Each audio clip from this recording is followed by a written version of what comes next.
I'm Monique Sharp, and this is Get Sharp, where I'm lucky enough to chat with people just like you on turning fear into focus and leveling up their lives. On today's episode of the podcast, you'll meet Amy. Almost a decade ago, she was the girl at the pub at 10 a.m, drinking daily and pretending everything was fine. But one blood test and an honest look in the mirror changed her life forever. She walked away from alcohol, a toxic relationship, and a lifestyle that was slowly killing her. It was a bumpy ride, but you're going to hear more about how veganism, fitness, and radical self-respect became her new normal. Thank you for joining me today, Amy. I really appreciate it. So you wanted to chat today a little bit about how you have changed into being vegan and how you've had a bit of a lifestyle overhaul and overcome some health challenges by doing that. Can you take me back to the point where you realised you did want to make those changes? What was happening for you at that point? It all sort of began for me when I was living in Sydney about 6 or 7 years ago now, probably a bit longer, probably 8 years. At the time, I was working a job that was really stressing me out. I felt a lot of pressure. I'd grown up in Newcastle. To me, Sydney was such a massive, energetically, such a busy, chaotic, stressful sort of environment. And I really think my nervous system felt very overwhelmed there. And I started to begin to deal with a lot of mystery health problems. I sort of lost myself along the way as well. And I sort of found myself molding into sort of the lifestyles of others that were around me at the time. And because I was quite young as well, I was 24, 25, and I didn't really feel like I had my party phase when I was 18, 19. Like, of course I had it a little bit, but I feel like I partied a little bit more when I was a bit older. And I was with a guy at the time who had, quite a lot of unhealthy habits, and we were doing a lot of drinking together. And, I found that I was beginning to take on his lifestyle as mine.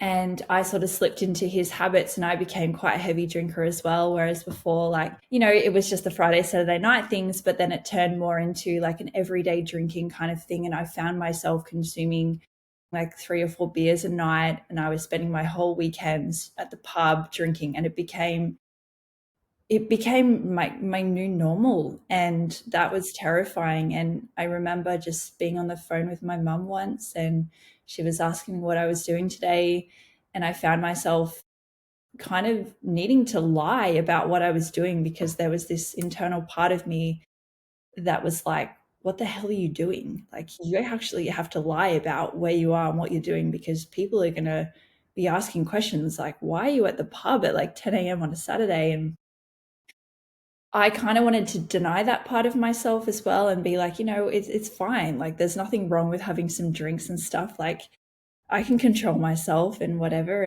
And all of the drinking, it led to unhealthy eating, and I was eating a lot of fast food and junk food. I did not care what I put in my body. I just really didn't have any self-respect in that state. And, I was starting to use the alcohol as a coping mechanism as well, because I was so unhappy with my life situation and my job, and I felt very unsatisfied in that sense. I was starting to get quite sick as well from the amount that I was drinking, and I found myself running to the GP, almost every week with mystery gut problems, gut pain, sharp pains, constipation, bloating, headaches. I had a lot of things going on that I did not correlate to the lifestyle that I was leading. So I guess like the drinking as well began to cause like a state of depression. I ended up going on antidepressants, which just sort of made it worse as I continued to drink on top of that as well. I think it just got to a stage where I looked in the mirror one day and I had actually gained weight. And for me, that's something that doesn't happen, because I do have a fast metabolism. Did you have an aha moment? Was it seeing your body the way that you described? I think so. It was really just feeling like absolute crap, and knowing that I was only 24, 25, it's like, I can't continue down this road. It's so toxic. It's so unhealthy. I'm lying to my parents about what I'm doing and where I am and how much I'm drinking.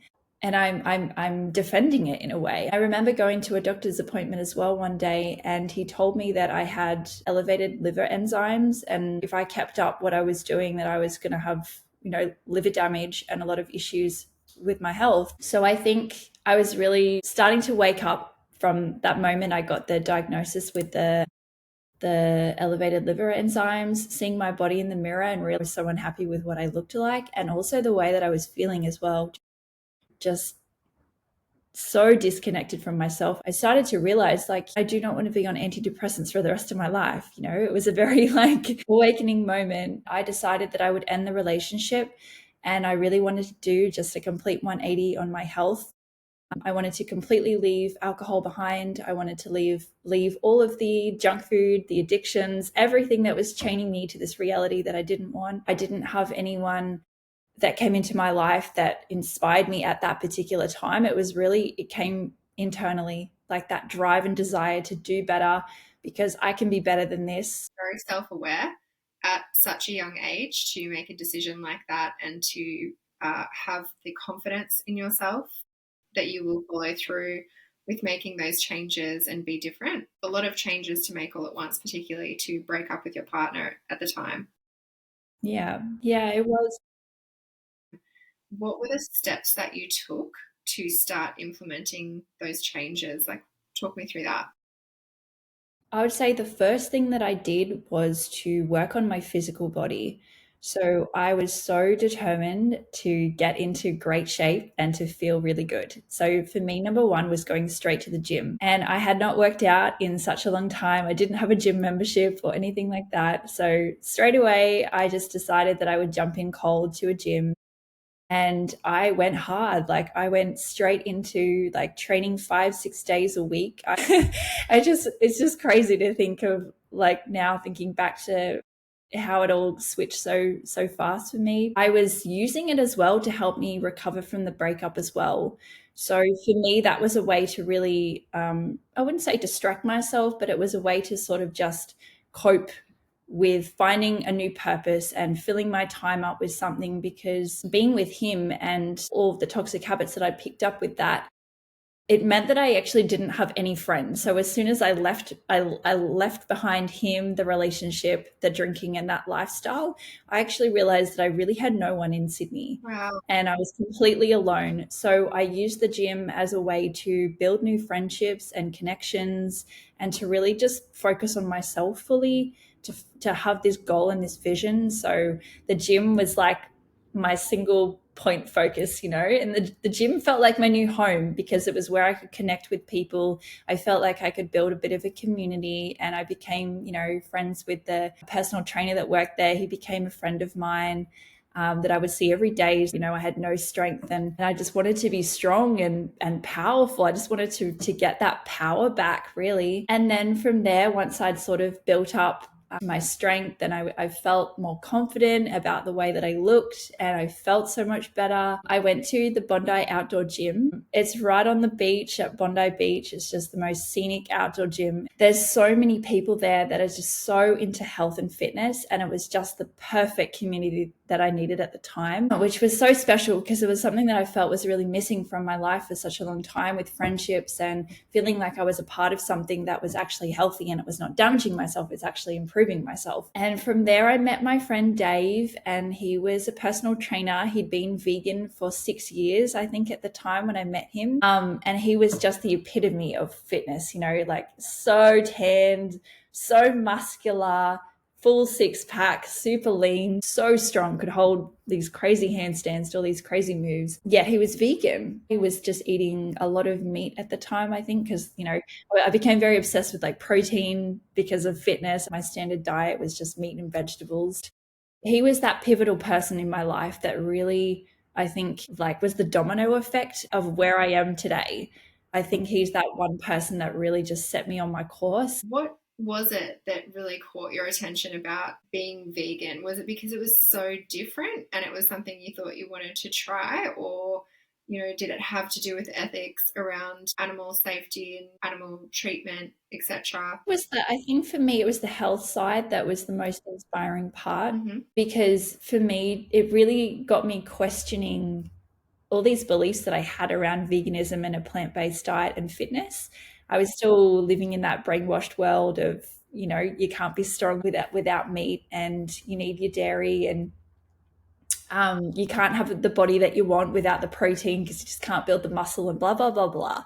So all that crap, it just sort of went out the window when I met him. It really made me begin to question these beliefs that I had around a vegan diet being insufficient, because I could see that he was absolutely thriving. He looked absolutely amazing and he was so, so strong. So we became quite friendly, and he started to invite me out to restaurants and cafes that he would eat at. I started to eat more plant-based foods, and I really started to fall in love with plant-based foods. He challenged me to just try 6 weeks without meat, and I actually did it, and I went past the 6 weeks, and I actually didn't really have cravings for the meat. I didn't desire it. I actually noticed that I felt better. My energy had improved. I felt better physically as well in my gut. And that's sort of just the natural transition that it began to take, is that I just started to move away from meat. I just wanted to be more aware of what I was putting in my body as well, what I was putting on my skin. I started going to health cafes. I started buying more natural products, using like more natural deodorants. And I just really started to fall in love with that kind of plant-based world and the healthier alternatives to things. And I just really started to resonate with it all. You mentioned as well that your work was quite stressful. Did you make any changes with your work? I was still working in the same industry, which was graphic design. So I was still working in Sydney. I was still having the same sort of challenges. It's just that I found a much better outlet to deal with the stress. Okay. Commentary that I hear from people is they find going from being a meat eater to becoming vegan, the food preparation is the hardest part. They say, oh, like it takes me so much longer to be able to make all these salads and juices or what have you. I don't have time. So talk to me about how you manage that process. I really don't feel for me that it was a burden at all, because to me, it was really an act of love and service to myself. So, because fitness had really become my world, eating was also secondary to that. So, eating healthy was very complementary to maintaining a healthy body. Make a salad is really just chopping everything up and chucking it in a bowl. And the cleanup is so easy. I feel like when it was more the frying and the boiling and the cooking with the meats and stuff, there's lots of oil, there's lots of pans to be washing and cleaning. So, I just feel with a vegetarian vegan diet, things can be just in like one bowl or one pot, just create a stew or a curry. Did you have help from Dave to find nice recipes, or like how did you go about any issues that you might have had with cravings, or getting creative with making things for your day that didn't just seem like just another salad? I was probably still eating out a fair bit. So, like when at work and stuff, I'd be going out and ordering like a quinoa and salads and stuff at like a little salad bar or something. But after I met Dave and I was at Bondi, I moved back to Newcastle pretty shortly. I did make the decision to quit my job. I moved back here with my parents, and I think I just found my main inspiration from recipes online. I found like beautiful vegan blogs or vegan recipes, and even recipe books from Jamie Oliver as well. I think when you first transition, you can kind of get a little bit edgy and feel like, why isn't everyone else vegan, or why isn't everyone else eating the way that I'm eating? And you kind of want to be a little bit preachy and stuff like, I'm doing it right. You guys are doing it wrong. But now I can see that from a much more broader perspective of understanding that everyone has different values and reasons for why they eat the foods that they do, and they're all on different journeys. So there's no judging, there's no criticizing. I was once a meat eater, so I can't compare and judge. You spoke about earlier how you went to eating more raw foods. What brought on that change? Was it symptoms that you were having? Was it to further your fitness and health journey? Talk to me about that. I would say from the transition from vegetarian to vegan, that came on from, I think, just continuing down the rabbit hole of natural health and just really getting into that whole world of health and how I can be my best self. I came across some health documentaries that were very inspiring at the time. I believe that I watched What the Health. I can't remember who it's by, but that's a documentary. I think it's on Netflix. And there was another one which is called Dominion, which is kind of showcasing the inside of slaughterhouses and stuff. I guess it's very confronting, highly confronting. Yeah. So it's really meant to sort of be an eye opener as well for people that, are kind of blind, or they don't understand what's really going on behind with the factory farming and stuff. So I watched that, not really fully knowing what to expect. And that was what completely shifted me pretty much overnight. I was still dealing with chronic fatigue. I had a really, really chronically stuffed nose, like chronically blocked nose. Like I could not take a deep breath. All my breathing was like from my mouth. And that meant that also at nighttime, I was mouth breathing. I still felt so tired. I'd wake up at after 8-9 hours sleep, and I still felt so exhausted. And I ended up having to get a test for sleep apnea, because I seriously thought I had sleep apnea, which is all the symptoms I had. And I had terrible teeth grinding and nightmares, anxiety. So even though I looked super healthy on the outside, I had this amazing body. I was super strong. I did not feel that great inside overall with the vegan diet. Yes, I felt good, but I still had all these sideline symptoms that had not resolved, or they were still sort of getting worse. Like my nose had gotten worse, and I was actually scheduled to have surgery to get that fixed, actually, because they told me that I had these inflamed turbinates inside my nose, and they were they're so inflamed and they've been like this chronically that, the only way that we can actually fix this is to actually have surgery and to either cut them out or cut them down so that you can have more airway, more air to come through. So yeah, that was actually scheduled from a year in advance, because at the time I didn't have, all this health insurance and everything lined up. But in hindsight, that was actually perfect, because in that time, that's when I began to actually change my diet and my lifestyle. And I actually improved so much that I actually didn't need the surgery anymore. And I ended up canceling it. So that was probably one of my biggest healings that came from changing my diet from vegan more into raw foods and really beginning the cleansing and detoxifying side of the lifestyle. I managed to land this one job that was working in a health food cafe, which felt really perfectly aligned at the time.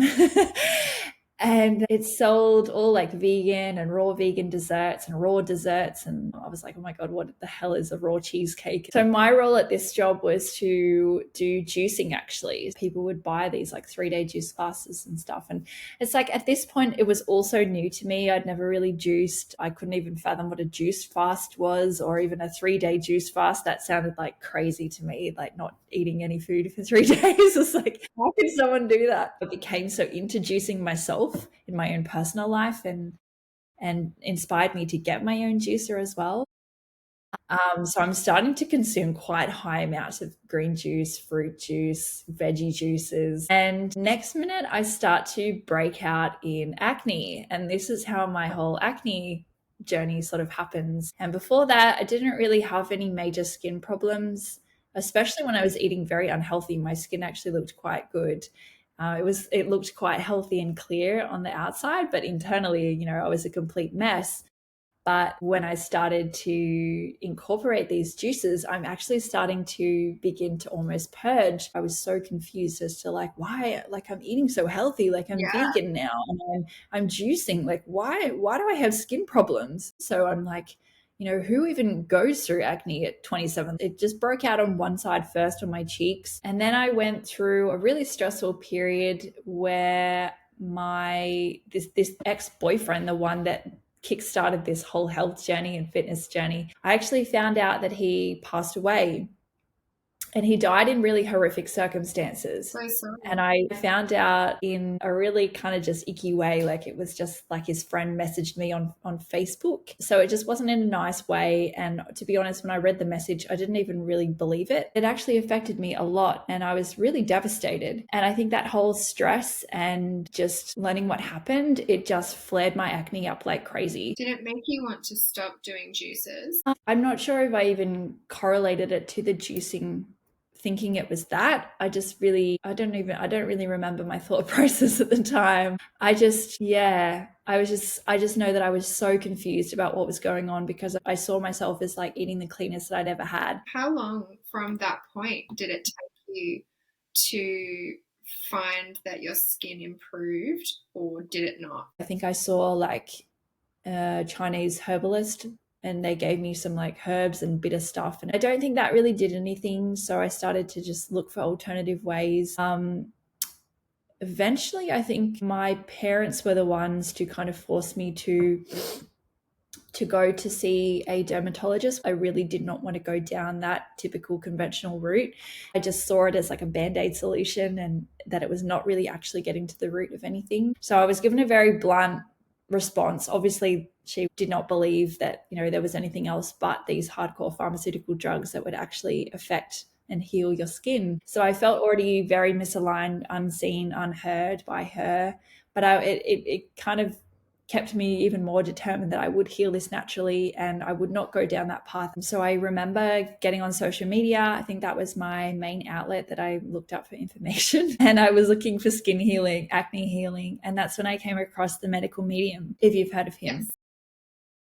So medical medium was, I guess, my first sense of hope. He really gave me hope that I could heal this, that I was not at a loss. And at this point, my skin was really, really, really bad. I think it had gotten infected and it had literally spread across my whole cheek, and it was like red and crusty and bleeding. I had to sleep with like a gauze on my cheek at night every night. Otherwise, rubbing my cheek on the pillow would like split open these things, and then I'd have blood on my face. I went through all the feelings of just like feeling absolutely disgusted and ashamed of what I look like, and so sad and depressed and hopeless. And medical medium was that one person that really brought light into my life. And I felt again that there was hope, that I could heal this naturally, that I wasn't delusional, that natural healing is out there and that the body heals itself. Because I feel that the pharmaceutical industry and that sort of whole world of drugs and stuff, they really make you feel that your body does not have the capacity to heal, that you can't heal, that you need them. And there's this ultimate reliance factor, whereas natural healing teaches you that your body is internally self-healing, that it's intelligent, that it knows exactly what it's doing, and that there is hope and there is possibility. So I wanted to live in that world, not in the world of fear-mongering and hopelessness and reliance and dependency. Just from an outsider's perspective, it sounds like you were wanting to have that self-dependence, like see what I can do on my own and give myself strength. So it sounds like the strength journey.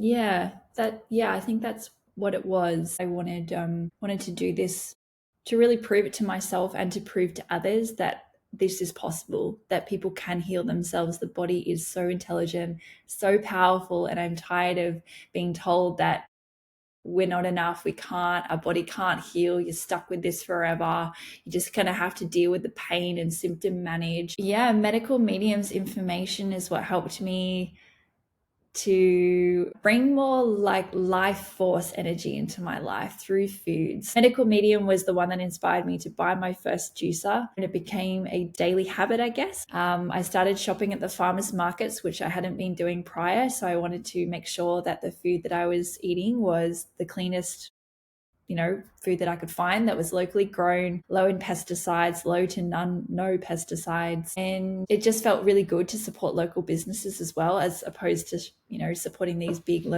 big, massive chain supermarkets, as I wanted to connect more with community and support the growers that had their own little farms, and their foods just naturally tasted better anyways. I bought a blender as well, so I started making my own smoothies. I started my first Instagram account, which is what I have now, Plantfully Amy, but when I originally started, it was Amy's Acne Healing. So I started it as my acne documentation. I really wanted to share my journey going from where I was, to showcase what I was doing to heal, and to just connect with like-minded others who were also on a skin healing journey or were healing through medical mediums information. I didn't have any friends that were vegan or who even knew who medical medium was. I didn't have any friends who were juicing or really into health, really. I didn't have anyone dealing with acne in my personal life.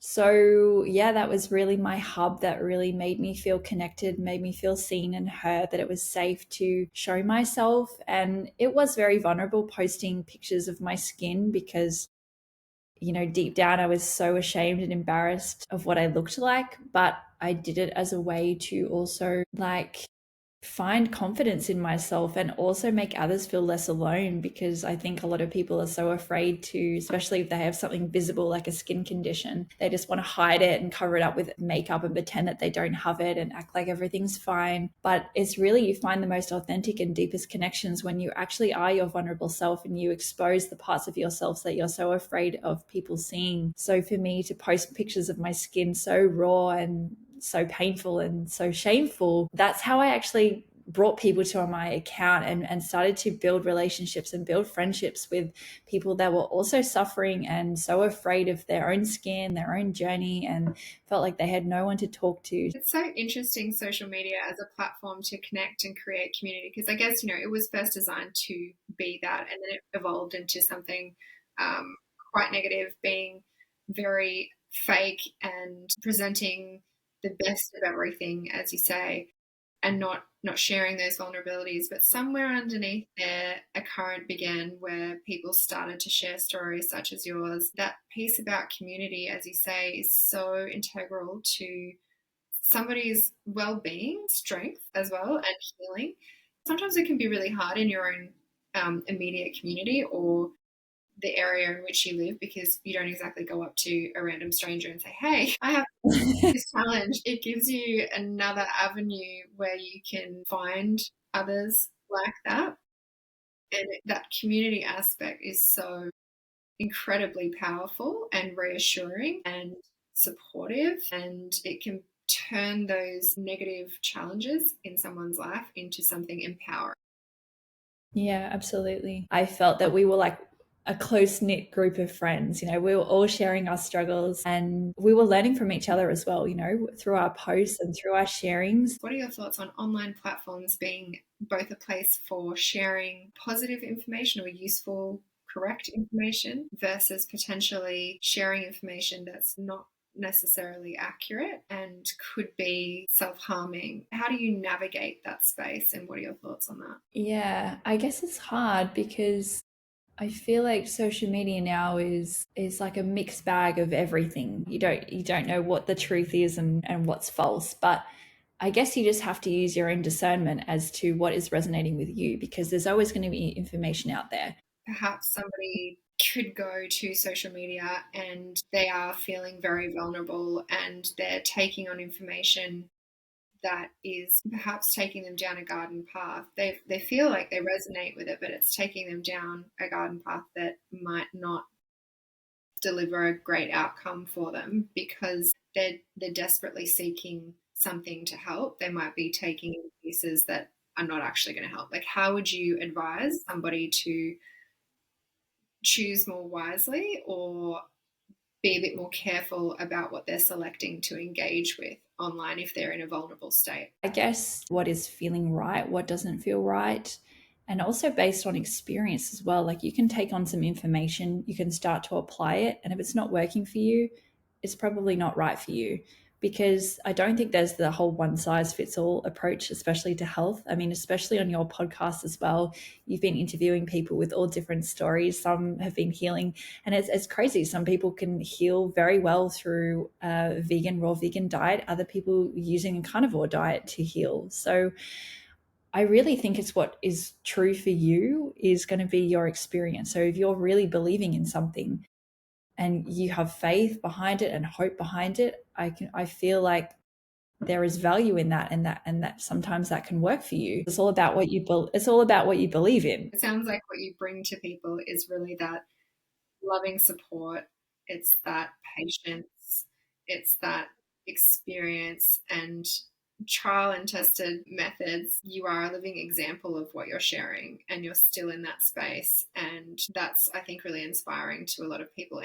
Amy works as a holistic health coach, and you can reach out to her via her Instagram, Plantfully Amy. Thanks for listening.